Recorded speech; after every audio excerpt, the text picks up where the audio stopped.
Shalom adik-adik. Hai, saya Kak Feve. Senang sekali bisa berjumpa dengan kalian dalam pemberitaan firman Tuhan di kelas pra-remaja. Pagi ini kita akan merenungkan salah satu peristiwa besar. Kira-kira ada yang sudah tahu peristiwa apa ya? Tetapi sebelum membaca firman Tuhan, terlebih dahulu kita akan berdoa. Selamat pagi Tuhan Yesus, terima kasih untuk kesempatan pada pagi hari ini kami anak-anak-Mu di kelas pra-remaja GKI Klaten boleh untuk merenungkan firman Tuhan.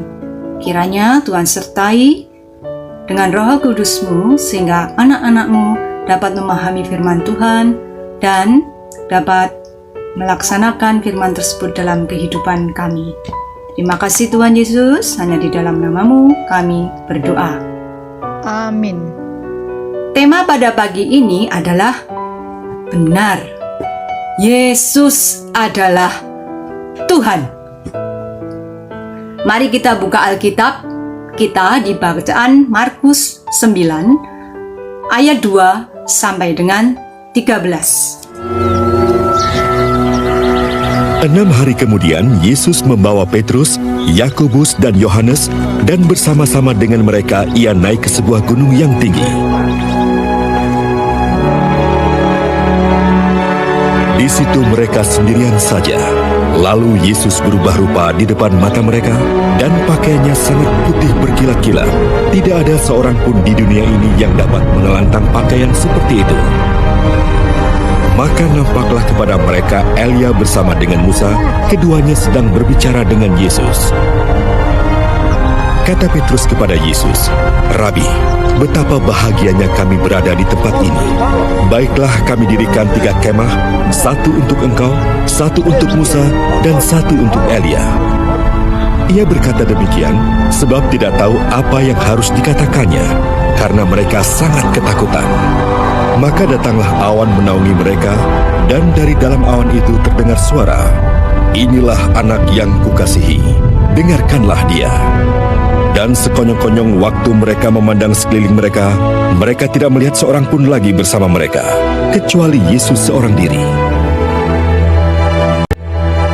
Pada waktu mereka turun dari gunung itu, Yesus berpesan kepada mereka, supaya mereka jangan menceritakan kepada seorang pun apa yang telah mereka lihat itu, sebelum Anak Manusia bangkit dari antara orang mati. Mereka memegang pesan tadi sambil mempersoalkan di antara mereka, apa yang dimaksud dengan bangkit dari antara orang mati.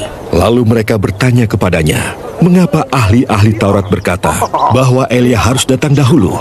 Jawab Yesus, memang Elia akan datang dahulu dan memulihkan segala sesuatu. Hanya, bagaimanakah dengan yang ada tertulis mengenai Anak Manusia, bahwa ia akan banyak menderita dan akan dihinakan? Tetapi aku berkata kepadamu, memang Elia sudah datang, dan orang memperlakukan dia menurut kehendak mereka, sesuai dengan yang ada tertulis tentang dia. Pernyataan Yesus adalah Tuhan tentunya membutuhkan suatu tanda.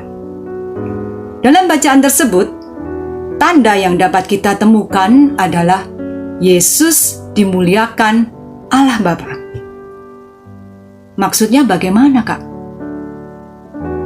Dengan kita melihat 2 peristiwa yang terjadi, adik-adik, yaitu ketika Yesus berubah rupa, digambarkan pakaiannya sangat putih berkilat-kilat, di mana tidak ada seorang pun yang dapat membuat pakaian seperti itu. Tentu kita bisa membayangkan. Kita akan melihatnya, mata kita akan silau. Kita tidak akan mampu untuk melihat dengan mata kita secara langsung. Yang kedua adalah pengakuan Allah Bapa terhadap Yesus sebagai anak Allah. Terdengar dari awan yang berkata, "Inilah anak yang kukasihi, dengarkanlah dia." Wah, sungguh luar biasa peristiwa itu adik-adik. Peristiwa di mana Yesus dimuliakan di gunung tadi dinamakan Transfigurasi Kristus. Kami ulang sekali lagi. Peristiwa di mana Yesus dimuliakan di gunung dinamakan transfigurasi Kristus. Hal itu merupakan puncak spiritualitas dari Yesus. Yesus sebagai manusia berubah rupa menjadi Yesus sebagai anak Allah, menunjukkan jati diri Yesus yang sebenarnya adalah anak Allah. Kedudukan Yesus lebih tinggi dari Musa. Musa sebagai penerima 2 loh batu yang berisi 10 hukum Tuhan. Karena Yesus dengan hukum kasih-Nya menyempurnakan 10 hukum Tuhan. Kedudukan Yesus lebih tinggi dari Elia yang seorang nabi yang menubuatkan peristiwa-peristiwa yang akan datang. Tetapi Yesus sendirilah yang menggenapi nubuatan keselamatan yang dinubuatkan para nabi. Oleh sebab itu, dalam penampakan tersebut, Musa dan Elia menghilang dan hanya tinggal Yesus sendiri. Yesus yang menjadi pusat atau fokus. Nah, kita memang tidak secara langsung ada di peristiwa itu. Tetapi kita sebagai anak-anak Allah, kita menyatakan dan mengamini bahwa Yesus adalah Tuhan. Kok bisa, Kak? Tentu saja sangat bisa. Dengan iman kita, adik-adik. Ya, dengan iman. Seperti yang tertulis dalam Ibrani 11 ayat 1. Iman adalah dasar dari segala sesuatu yang kita harapkan dan bukti dari segala sesuatu yang tidak kita lihat. Iman yang berpusat kepada Tuhan Yesus, di mana Yesus sebagai contoh panutan dalam kehidupan kita.